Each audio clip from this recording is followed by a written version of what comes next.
Hello, Western Civilization 105 class. Uh, I'm going to go over and review what we discussed for week 13 and reflect upon our discussion that we had in assignment 35 and what we covered and maybe what we could have talked more about. Kind of think about what we have learned and the direction we're going in. And you'll notice that next week will be the last week until final. And there's a lot of work and a lot that I cover in next week's assignment. So, first of all, I'm going to post another announcement about this. Before I go into that, all late work needs to be in by Sunday. And it's Thanksgiving week. I realize that, and I know there's a lot going on. If you are somebody who's really behind and you thought you could catch up or you needed to, you'll need to just talk to me personally, and we can try to see what we can do on the time crunch. The reality is that we've just ran out of time. I have to have time. I have to be able to grade all the assignments, and I'm going to have the final coming up, and then I'm going to have to get those graded and have your grades done in 48 hours. So I like to do my best to help all of you, but I'm just a mere mortal, and we're limited on time here. So I've been pretty lenient on the late work and allowing for it. Right now, I'm just going to say that I will just blanket give anybody a chance to turn in what they need to up until Sunday. I repeat, I will not take late work after Sunday unless we have talked through an arrangement in which I actually feel like I can fit it in for you, okay? So, just wanted to mention that I'm doing the optional Zoom office hours tonight on a Tuesday because, of course, we have Thanksgiving on Thursday, and I just want to make sure that I'm available, if you guys need to talk to me. So, all right, let's get into the subject matter and do a summary. So we were talking about the Cold War. We really just introduce ourselves to that language, to that time period, and we cover so much, right? End of World War II and the Cold War. And we had in the discussion for the assignment was to define what the Cold War was and to talk about some highlights from it. And then also talk about how the non-Western world fit into the context of the Western world. Well, there's several things. One, it seems that most of you in all of the discussions had the proper idea that the Cold War was a sort of standoff between the Soviet Union, mainly the United States, and other NATO allies. Something you learned about, like who NATO was, basically European partners who made a pact that if you attack one, it's as if you attack everyone. And there was this opposition to the Soviet Union, and it was essentially also this idea of mutually assured destruction, which was incorporated into it, which was the nuclear arms question that comes after World War II. Because you remember, we already looked in World War II, the tragedy of Hiroshima and Nagasaki and what happened to Japan. And that humanity never really saw a weapon that could do that kind of damage on an entire civilian population. And the Soviet Union gets one of those weapons, and now that's something that has to be addressed. And we saw the Cuban Missile Crisis and how one Russian officer's wisdom and insight was able to help divert it. It was even a worse crisis than most people ever even realized, where humans could have destroyed each other. The not just the Soviet Union and the United States, but the whole unleashing of nuclear arms could have really been it for everyone. Now, what do we see in the Cold War? What was discussed is the fact that there was all these proxy wars, and it was really Soviet interests versus United States and NATO ally interests. And a lot of nations getting caught up in the middle of that. Now, first of all, also, I don't know if I was able to properly address this, but is Eastern Europe, because it says East and Russia, is that a part of the Western world? Well, it's Europe. You could say Eastern Europe. Many Russians will call themselves European.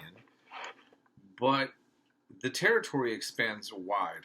And if you remember early on, Russia was developed its culture uniquely due to the Mongolian, the Golden Horde as it was called, or basically being blocked off by the Mongols. And so the Russians kind of get put in a position where they're not really viewed as Western and they're not fully Eastern. And they're kind of the odd man out. And I mean, that's how it's looked at often from a Western European point of view. And it seems that there's this, we didn't get a chance to go much over the Crimean War, but Russia has often, regardless of the ideology of whatever's coming out of the Russian government, there seems to be always some sort of other underlying tension with the West. Now, the Cold War, it's even more so because in World War I, we learned that Russia has a revolution and takes on an ideology that was coming out of the West through a German thinker, Karl Marx, and implements a European ideology, or one that was born out of European ideology, and creates a communist revolution that implements socialism, dictatorship of the proletariat, as they called it, and this was viewed as a fundamental threat to capitalism and many of the values of the West. I mean, here's the idea that the state takes property into its own hands. And obviously for private investors, this is a very scary kind of arrangement that they don't want to see pop up everywhere else in the world. And so Stalin, right, as we remember, he gets invited in with Roosevelt and Churchill because Hitler and his team were so aggressive and creating so much problems that temporarily Stalin and the United States had to work together. But then as soon as the World War II was over, we noticed that, Stalin became immediately the enemy, and all those troops that pushed the Nazis through Eastern Europe all the way up to Eastern Germany, the Soviets stayed. And there was the Iron Curtain, as Churchill stated. So there's that, and that conflict created a lot of problems and tensions. But the Soviet Union, unlike what many people thought, it wasn't able to stay. It didn't have the staying power that many feared or hoped, depending on your politics. And the Soviet Union would eventually fall, and that would be the end of the Cold War. Now, we're going to see how we're already transitioning in how the War of Terror later on is going to come out of that. So that's what we're going to be covering for this week, and so on. But okay, so we were left with that, but we also were addressing how the non-Western world had to deal with this. And one of the things that I noticed in the comments, that part was not addressed as much.